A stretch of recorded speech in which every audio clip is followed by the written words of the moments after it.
மாடி தோட்டத்தில் எத்தனை வருஷமோ புதினா வளர்க்குறோம். ஆனால் புதினாவை வந்து ஃபுல்லாக நான்வெஜ்ஜில் தான் யூஸ் பண்ணி நம்ம சாப்பிட்டு வழக்கம் எங்கள் குடும்பத்தில். இப்போ வந்து புதுசாக புதினா சாதம் காரம் இல்லாமல் ஒரு செஞ்சு சாப்பிட்டா எப்படி இருக்குன்னு ஒரு முயற்சி. இதை பாருங்க, இதில் நிறையா இருக்குது. சட்னிலாம் அரைக்கலாம், இருந்தாலும் வந்து எனக்கு ஒரு லைட்டான ஒரு ஃப்ளேவரில் ஒரு புதினா சாதம் வறுத்தா அப்பளம் இதை சாப்பிட்டா நல்லா இருக்குமே அப்படின்னு எனக்கு தோணுது. கொஞ்சம் நிறையாவே எடுப்போம்.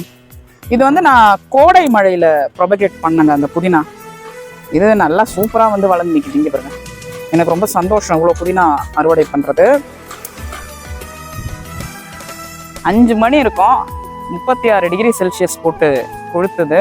3 மாதம் வெயில் அடிக்கலாம், மிஞ்சி போனால் 4 மாதம் வெயில் அடிக்கலாம். 6-7 மாதம் வெயில் அடித்தா எப்படி வாழ்றதுன்னு தெரில. சஹாரா டெசர்ட்டு, துபாய், சவுத் ஆஃப்ரிக்காலலாம் இருக்கும் பார்த்தீங்களா, அந்த மாதிரி இந்த சென்னை ஆகிடும் போல இருக்குது. தட்டக்காமிங்க இந்த புதினா வச்சுப்போம். ஒரேடியாக வெயிலாக இருந்தால் நம்ம அறுவடை பண்ண வேண்டியதெல்லாம் எப்படி நம்ம அறுவடை பண்ணுறது சொல்லுங்கள்.